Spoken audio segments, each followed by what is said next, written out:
I came back from my trip and found all my belongings scattered across the front yard. That was the moment I realized my kindness had become my greatest weakness, while my silence was my greatest strength. My name is Tracy Miller. I'm 68 years old, and I never thought I'd live to tell this story. Now, I sit in the living room of my small apartment, watching the city of Chicago light up at night, feeling the need to share what happened.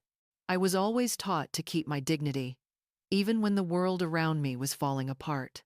At 68, I carry many experiences, a few scars in my heart, and a strength I didn't know still lived inside me. I had just returned from a week at my sister Diana's home in Milwaukee. We hadn't seen each other in 2 years, and after her constant pleading, I finally agreed to visit. It was a joyful week, filled with childhood memories, late-night talks, and the feeling that I was still useful helping her around the house. I felt alive again, remembering who I was before I was only called David's mom or Ethan and Emily's grandma. But life always carries bitter ironies. I returned on a Tuesday afternoon, with my suitcase still holding the scent of Diana's home and my heart still warm from our talks.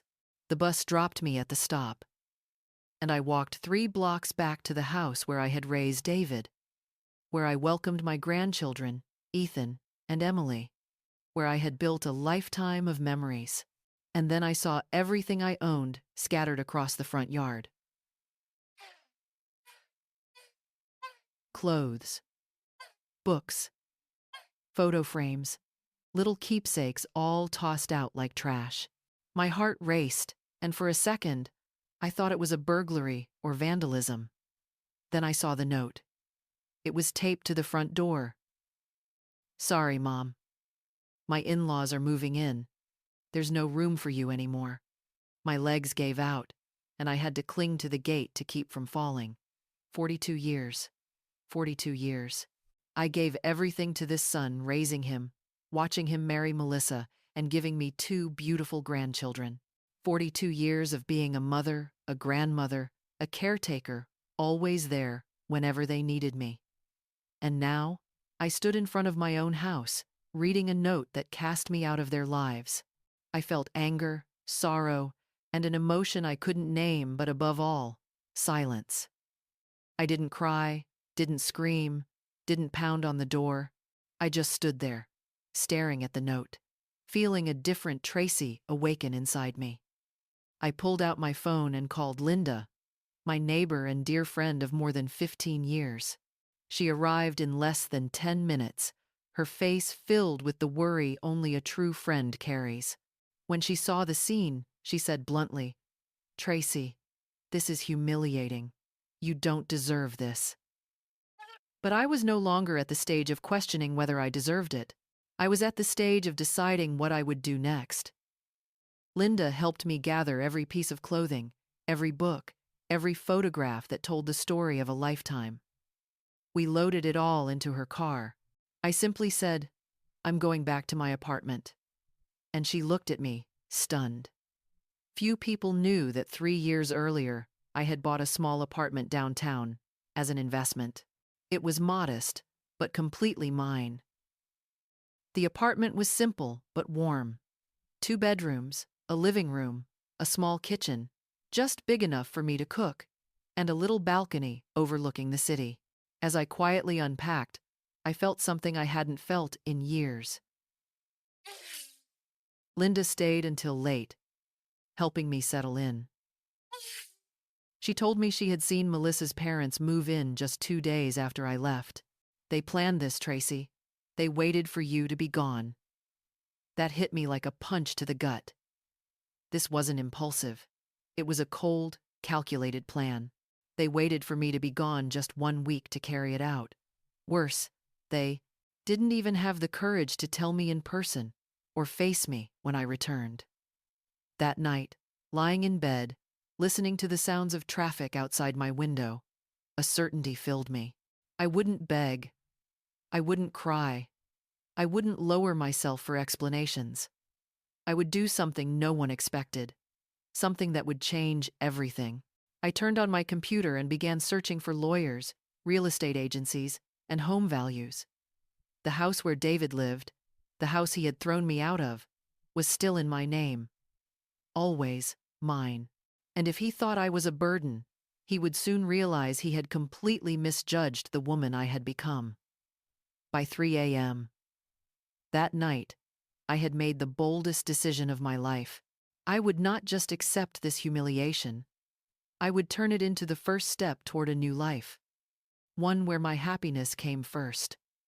That silence that night was the most powerful silence of my life.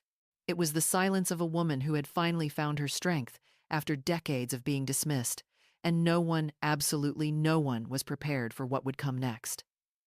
Perhaps you're wondering how I ended up here. How could a 68-year-old woman be cast out of her own home? The truth is, this story began long before that cruel note. It began the day I became a widow 23 years ago, when my husband, Michael, died of a heart attack at 47. David was only 19. He was in his second year of business school, and I knew I had to be strong for both of us. Michael left me a fully paid-off house and a modest life insurance policy, but I had to work hard to keep us afloat. I went back to tutoring English and math, the work I had set aside when David was born. For years, my routine was the same. Wake up at 5 a.m., make breakfast, teach from 7 until noon, come home to do chores, prepare lessons for the next day, and still find time to be a mother to a boy lost without his father. David was always sensitive, and his father's death shattered him deeply. I still remember the nights he came home crying, saying he couldn't focus on his studies, saying he missed his dad to talk about the future. I would sit with him in the kitchen, make a cup of chamomile tea, and we would talk late into the night. So many times I fell asleep on a kitchen chair, waking up at midnight with my body aching, just so my son wouldn't feel alone in his grief. David graduated with a degree in business administration at 24. I was so proud I cried through the entire ceremony. He got a job at a logistics company and seemed to finally be finding his way. That's when he met Melissa at a company party. She was the director's secretary, a beautiful young woman from a respectable family, and David was completely smitten with her. I'll admit. At first, I had my reservations not because I didn't like her, but because it felt like I was losing my son. For so many years, it had just been the two of us against the world. He told me everything, asked for my opinion on everything, and suddenly there was another woman in that place. But I swallowed my feelings and chose to support his happiness. When David announced his engagement, I was genuinely happy. Melissa seemed like a good woman, and I dreamed of becoming a grandmother. I even offered to let them live in my house after the wedding, at least until they got on their feet financially. At the time, it felt completely natural. The house was big, with 3 bedrooms, and I thought it would be wonderful to have the family together. The wedding was beautiful. I had saved for 2 years to help with the costs. I sold a few pieces of jewelry that had belonged to my mother. I even took out a small loan against my pension and ended up contributing nearly half of the expenses. Seeing my son, smiling in his tuxedo beside Melissa in her white dress, was one of the most emotional moments of my life. They moved into my house, and at first, everything seemed perfect. Melissa helped me with housework. David still cared for me, and I felt useful keeping the house in order while they were at work. I cooked lunch, kept everything neat, and when they came home, the house sparkled. But slowly, things began to change. Melissa started commenting on my habits, on how I organized the house, on my cooking. She said her mother cooked beans differently, that I used too much salt, that the house always smelled like food. I tried to adjust changing seasonings, opening windows, doing everything to please her. Poor David was stuck in the middle. I could see he was uncomfortable, but he didn't know how to handle the conflicts between his wife and his mother. So I decided to make it easier for him. I shrank myself, took up less space in the house, spoke less at dinner. I thought maybe things would improve. When Melissa became pregnant with Ethan, I was overjoyed. Finally, I would be a grandmother. I gave her all my support, cared for her through the pregnancy, as if she were my own daughter. I brought her coffee in bed when she was nauseous. I massaged her swollen feet. I took her to doctor's appointments when David couldn't. Ethan was born on a September night. I sat in the hospital waiting room, anxious as if it were my own child being born. When David appeared with that big smile, announcing it was a boy, I broke down crying with happiness. At last, my family felt complete. But after Ethan's birth was the first time I truly felt like I was becoming unnecessary. Melissa didn't want me holding the baby. She said I could pass along an illness. She wouldn't let me bathe him, change his diaper, nothing. I could only watch from a distance, like a stranger. When I offered to watch Ethan so she could return to work, the answer was a firm no. Melissa said she would rather put him in daycare than leave him with older people, because we don't react quickly enough to care for children. Each word cut into my heart. Help. I went grocery shopping, managed the house, washed and folded the baby's clothes. All of it just to feel useful, to justify my presence in my own home because that's what it had become. I started feeling like a stranger in the house where I had raised my son. Things grew worse when Emily was born 2 years later. Melissa became even more possessive of the children. I could only play with them when she allowed it, always under watchful eyes. If Emily cried in my arms, I got that familiar look of disapproval. David seemed not to notice, or maybe he noticed, but chose to ignore it. He came home tired from work, played with the kids a little, ate dinner, and sat down in front of the TV. He rarely spoke to me alone, the way he used to.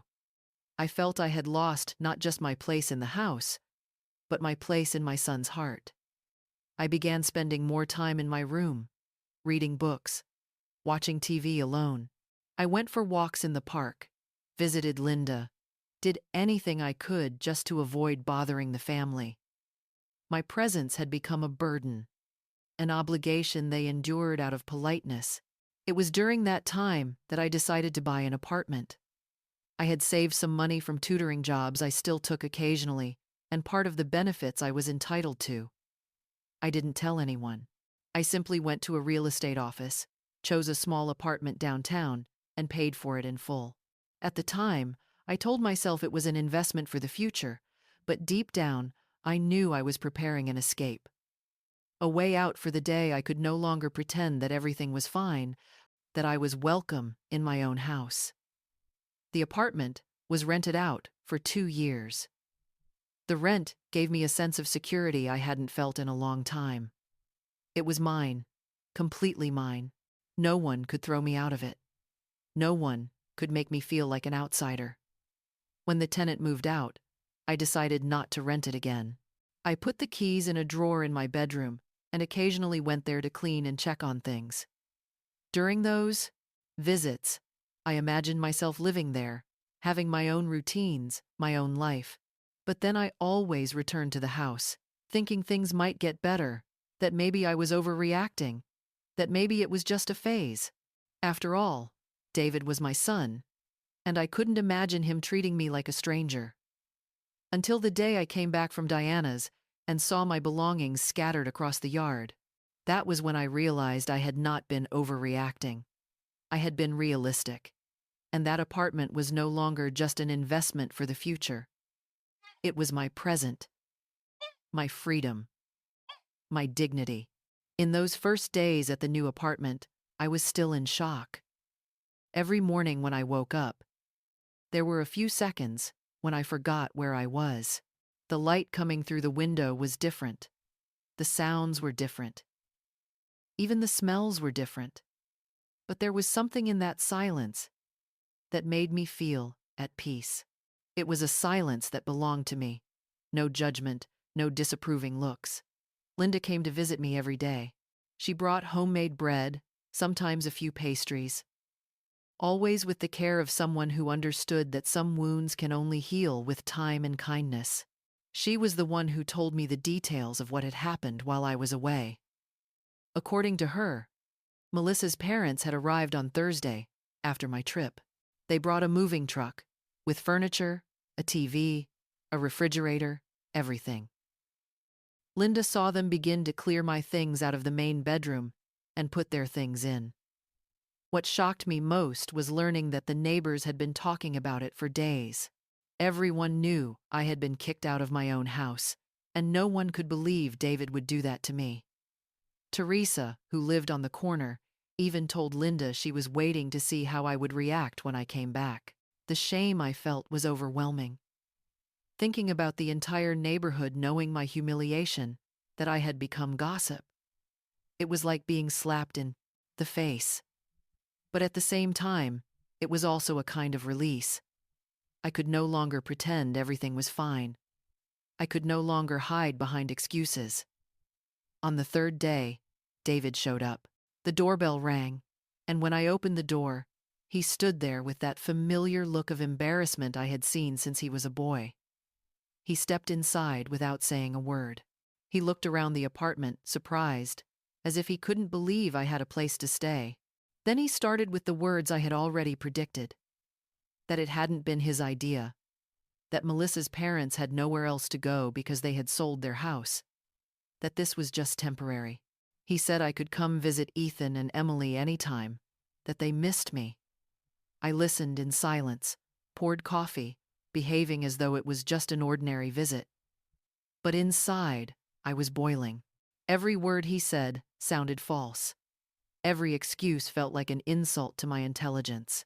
When he finished, I only answered, "I understand, David. You made your choice."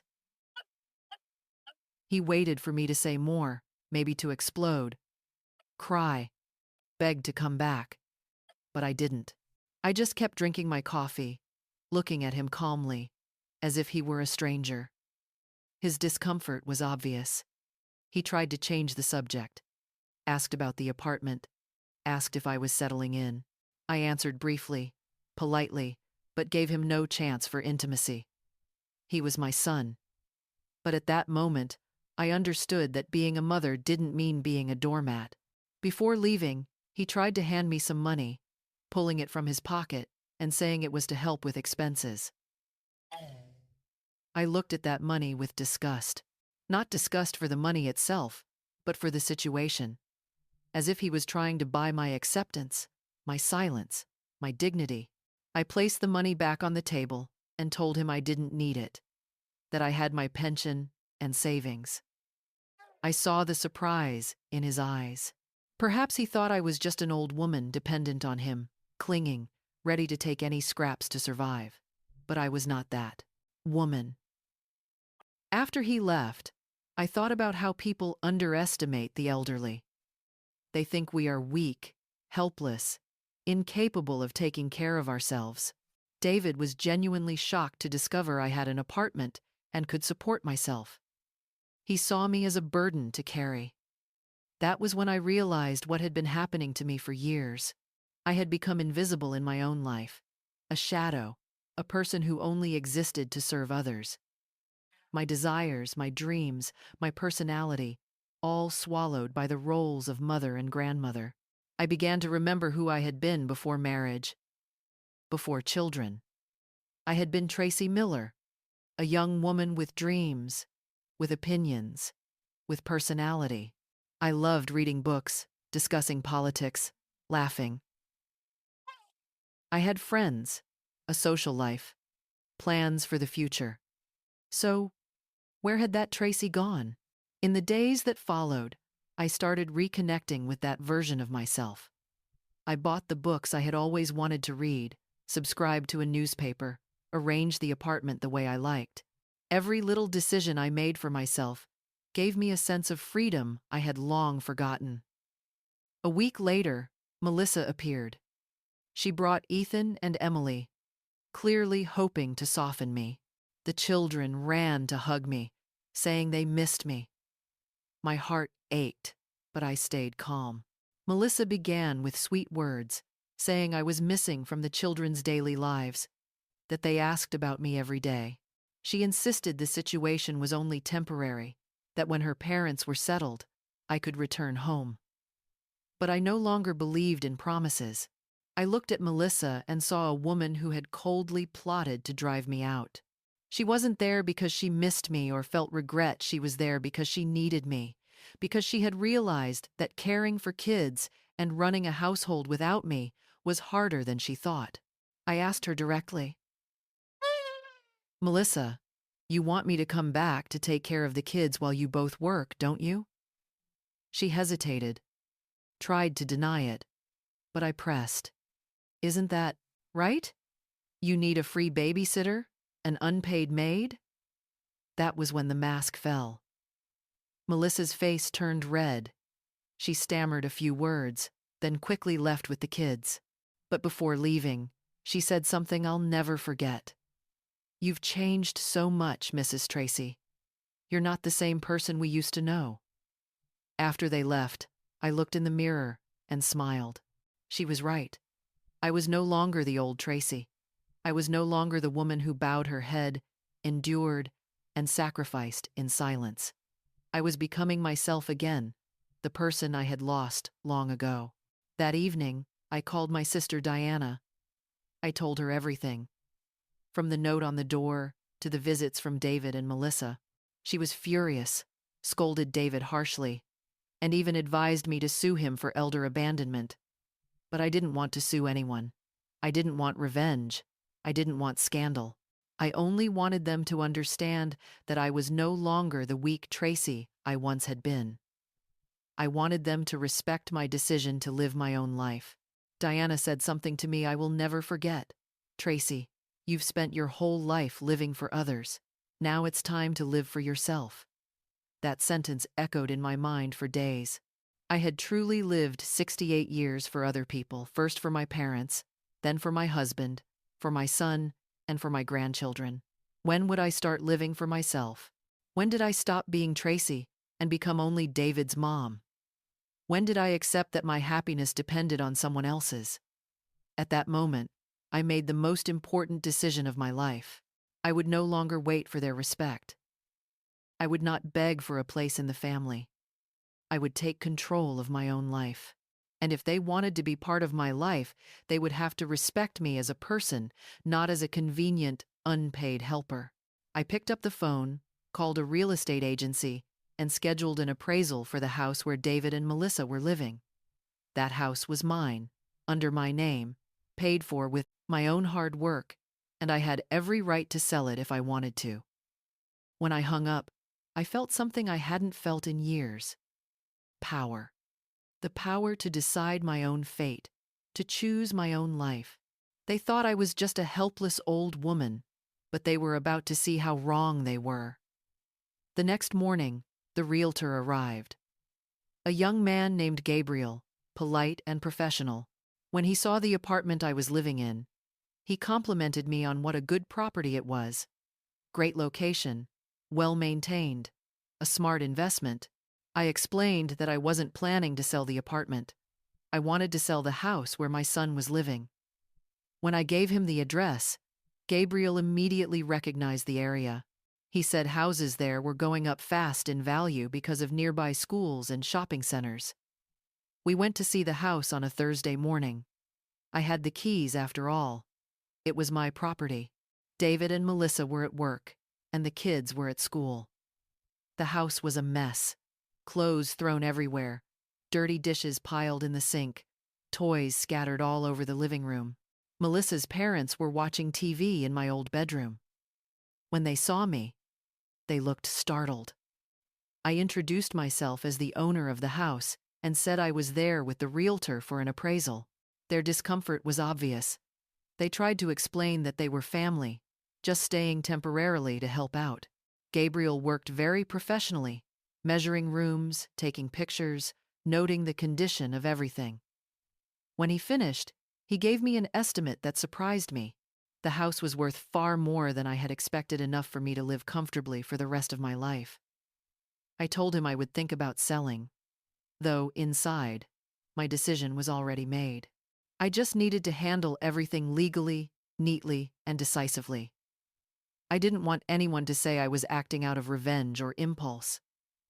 That afternoon, I went to see an attorney.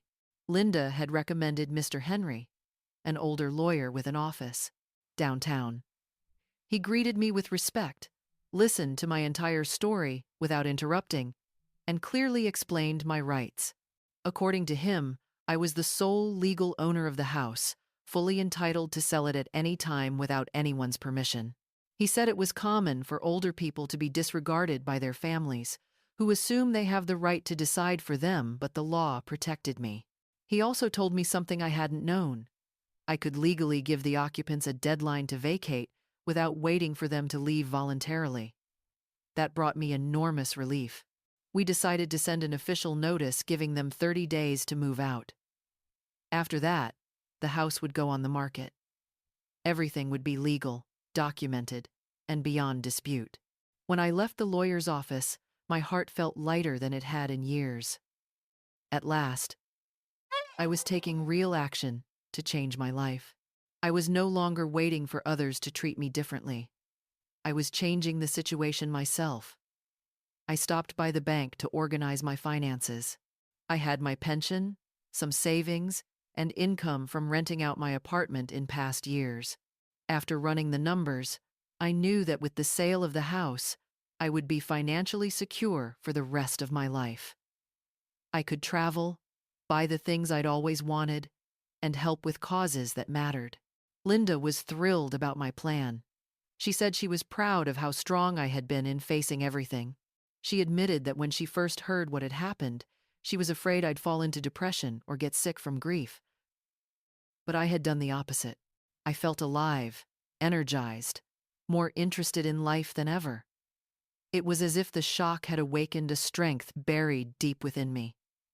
I started going out more, exploring different places around the city. I went to the theater, something I hadn't done in decades.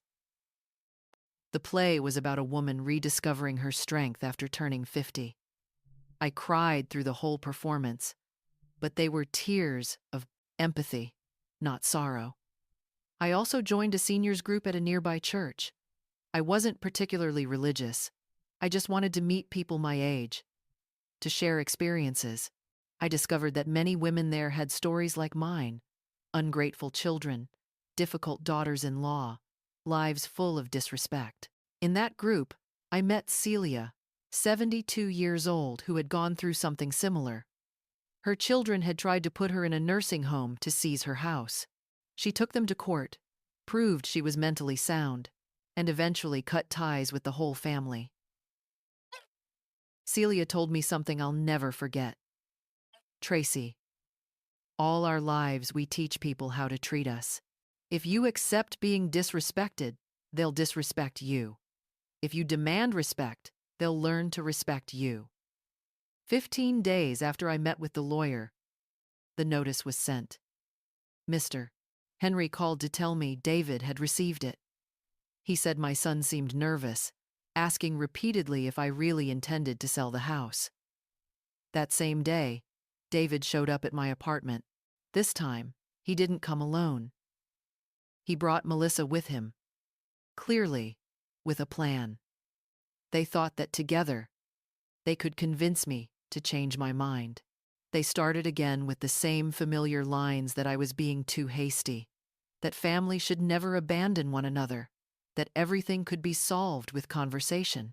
Melissa even cried, saying she never meant to hurt me, that it was all just a misunderstanding. I sat and listened patiently, poured coffee, and behaved like a polite host. When they finished, I calmly replied, "I understand what you're saying, but my decision is final. You have 30 days to find a new place to live." The atmosphere changed instantly. David began to raise his voice, saying I was being unfair. Melissa cried, insisting they couldn't afford to buy a house and that I was being cruel to my own grandchildren. But I didn't waver. I told them they had years to treat me differently, that they were the ones who chose to throw me out, not the other way around, and now I was simply exercising my rights as the homeowner. When they saw I wouldn't budge, they switched tactics. They offered to pay rent to stay. They asked how much I wanted each month. but I told them flatly, I wasn't renting, I was selling. The truth was, this wasn't about money. It was about dignity. I couldn't live peacefully knowing they still occupied that house after what they'd done to me. Every dollar of rent I took from them would only remind me of the humiliation I had endured. They left the apartment furious. Melissa threw over her shoulder that I'd regret it, that I was destroying the family. David said he never thought I'd take revenge like this. But I didn't see it as revenge, I saw it as justice. In the following days, I started receiving countless phone calls from relatives, people who hadn't contacted me in years. Suddenly, everyone had an opinion, eager to judge my decision. They all said I was wrong, that I should forgive, that family is sacred. But not one of them showed up when I was humiliated. No one cared how I survived after being thrown out of my own home. They only reappeared when they heard I was selling it. Attorney Henry told me this happens often. When older people stand up for themselves, relatives always appear to convince them to back down, usually because they're thinking about inheritance, or simply because they believe older people shouldn't make their own choices. A week before the deadline, David came again. This time, he came alone, with a different attitude, more humble, more willing to talk. He said he had thought it over and understood my position. He offered a deal. Melissa's parents would move out, I could move back in, and they promised to treat me with the respect I deserved. He said Ethan and Emily were miserable, not understanding why their grandmother had disappeared from their lives. For a moment, my heart softened, but then I remembered everything the years of being invisible, of swallowing disrespect in silence. I told David I appreciated what he said, but my decision was final. He asked if I didn't miss my grandchildren, if I wasn't afraid of losing them. I told him I missed them deeply, but love cannot be built on emotional blackmail. If he wanted me in their lives, he first had to learn how to respect me. When the 30 days were up, the whole family moved out. Attorney Henry called to confirm the house had been vacated. The next day, a for sale sign went up in the front yard. 2 weeks later, a buyer offered the full amount in cash. When I signed the papers, I felt both relief and liberation. It wasn't just the sale of a house, it was the closing of a chapter in my life. 6 months have passed since that day. 6 months of living a life I never thought possible at 68. Today, as I tell this story, I look around my apartment and see a woman I wouldn't have recognized a year ago. With the money from the sale, I paid off small debts, made safe investments, and set aside some for the dreams I had buried long ago. The first dream was to see the ocean. It might sound funny, but I had never seen it up close. I went to Florida, stayed a week at a small seaside inn. Every day, I walked on the sand, rented a chair for a few hours, and just watched the waves. There, no one knew whose mother or grandmother I was. I was simply Tracy, a woman, enjoying her life. At the inn, I met others my age doing the same, living for themselves. Margaret, 73, was traveling across America after becoming a widow. James, 70, had just retired and decided to explore the entire East Coast. They shared stories just like mine, children who saw their parents as burdens, families who treated the elderly like outdated furniture. But there, we were all free people, living by our own rules, spending the money we earned ourselves. When I returned to New Jersey, I felt reborn. I decided to redecorate my apartment just the way I liked it. I painted the walls cheerful colors, bought new furniture, and filled the balcony with plants. Every choice was mine, every expense my decision. I bought a new phone and learned to use social media. I created a Facebook account and began posting pictures of my trips, meals, and books I was reading. I discovered many online groups for older adults, places where people shared advice, travel tips, recipes, and life stories. Through one of those groups, I met Louise, 71, who lived in New York. She had gone through something similar and had started a support group for abandoned seniors. We began messaging, then talking on the phone. Louise invited me to their bi-weekly meetings gatherings where people shared their stories and supported each other. I decided to join, and it turned out to be one of the best decisions of my life. In the group, I heard stories that made me realize I wasn't alone. Rosa, whose children tried to put her in a nursing home to take her house. Anthony, who was abandoned by his family when he got sick.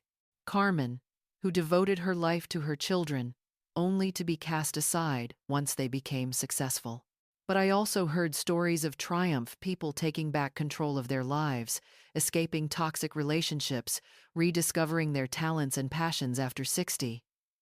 Those stories inspired me to go further. I signed up for a computer class for seniors. I had always been curious about technology, but never had the time to learn. At 68, I started from scratch. I learned how to use Word, Excel, and how to browse the internet safely. The teacher, a young woman named Amanda, was surprised by how dedicated I was. She said I learned faster than many of her younger students. That made me indescribably proud. I, someone who once thought I was useless, had discovered that I could still learn new things. Around that same time, I began doing volunteer work. I signed up with a nonprofit organization that helps elderly people in vulnerable situations. Ironically, I, who had once been treated as a burden by my own family, had now become a source of support for those who truly needed help. The volunteer work opened my eyes to a reality I had never known before. Older adults, with no families, living in poverty, relying on the kindness of strangers just to survive. I, who once felt abandoned, realized I still had so much to be grateful for. 8 months after selling the house, David came to see me again. This time, it was a Saturday afternoon. He came alone, looking thinner, tired, and older. He said he was having financial problems, rent was too high. Melissa had lost her job, and they were struggling to pay the bills. He said he finally understood my true worth, not just as a caretaker, but as a person. He admitted he had treated me unfairly and should have talked things through instead of throwing me out. This time, David apologized sincerely, without excuses. He said the kids asked about me every day, and he didn't know what to tell them. I listened patiently, but remained calm. When he finished speaking, I poured us some coffee and said I appreciated his apology, but it couldn't change what had already happened. He made his decision when he thought I had no options, and I made mine when I realized I did. David asked if I didn't miss him, if I didn't want the family back. I told him I missed the loving son he used to be, but that version of him had disappeared long before the day he threw me out. I had spent years being invisible in my own home, and now I was learning how to live without being invisible. He tried to argue that people can change, that he had learned his lesson. I told him that maybe he had learned, but so had I. I had learned to value myself, not to accept scraps of affection, and never again to trade my dignity for the illusion of family. Before leaving, David handed me an envelope. Inside were drawings from Ethan and Emily, pictures of their grandma with sweet, childlike notes. My heart ached, but I didn't change my mind. I told David he could bring the kids to visit any time, my door would always be open for them. But our relationship would be different now. I would no longer be the grandmother who bowed her head and endured everything just to keep a little affection. A few weeks later, David brought Ethan and Emily over. It was an emotional visit, but also different.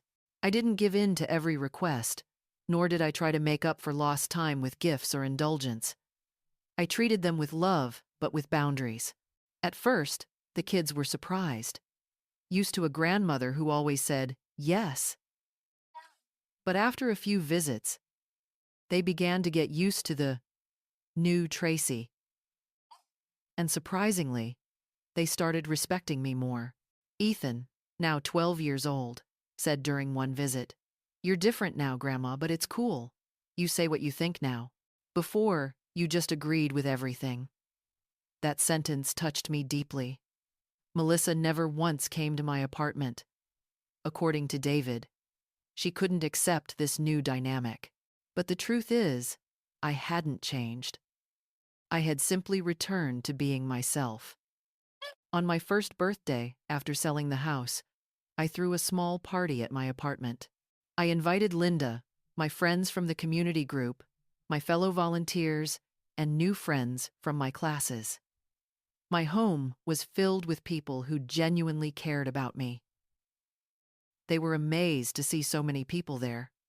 Ethan asked, "Who are all these people, Grandma?"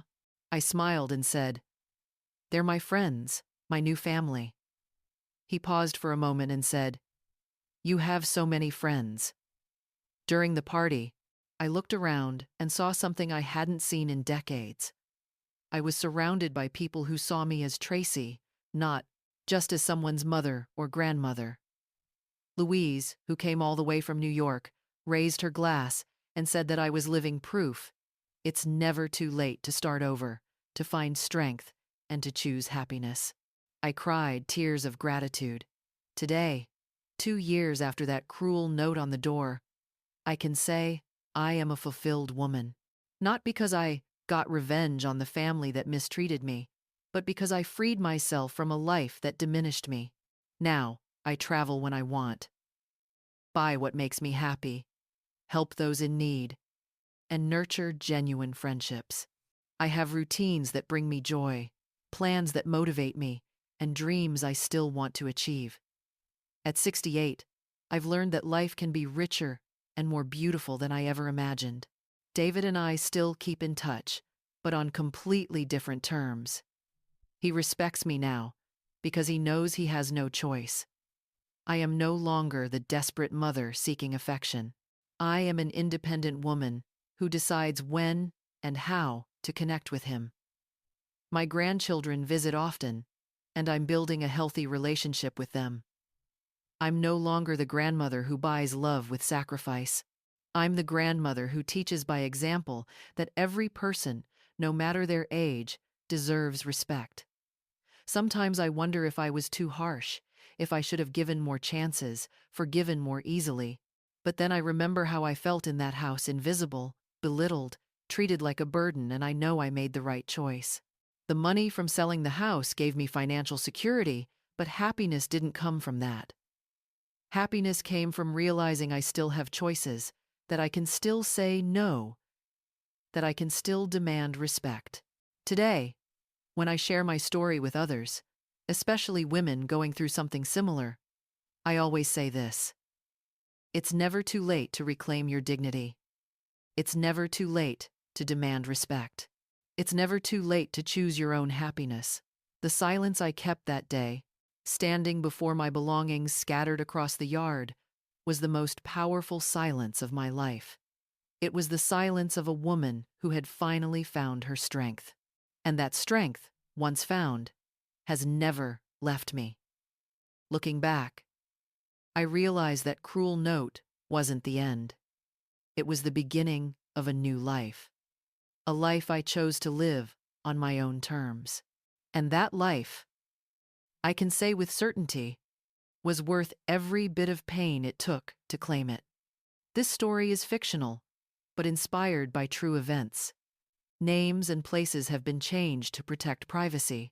We don't tell it to judge anyone, but to remind you that sometimes the deepest wounds happen within the family, the very place that should be safest. Tracy chose silence, and then she chose to rise, turning humiliation into strength. And you? What would you choose? In a family full of tension and disrespect, would you stay silent for the sake of peace? Or speak up to reclaim your dignity? There's no easy answer.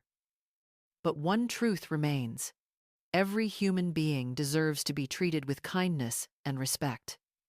We believe that God sees every silent tear and blesses those who find themselves again. Thank you for listening. Please stay to watch the 2 videos on the end screen, stories that may touch your heart.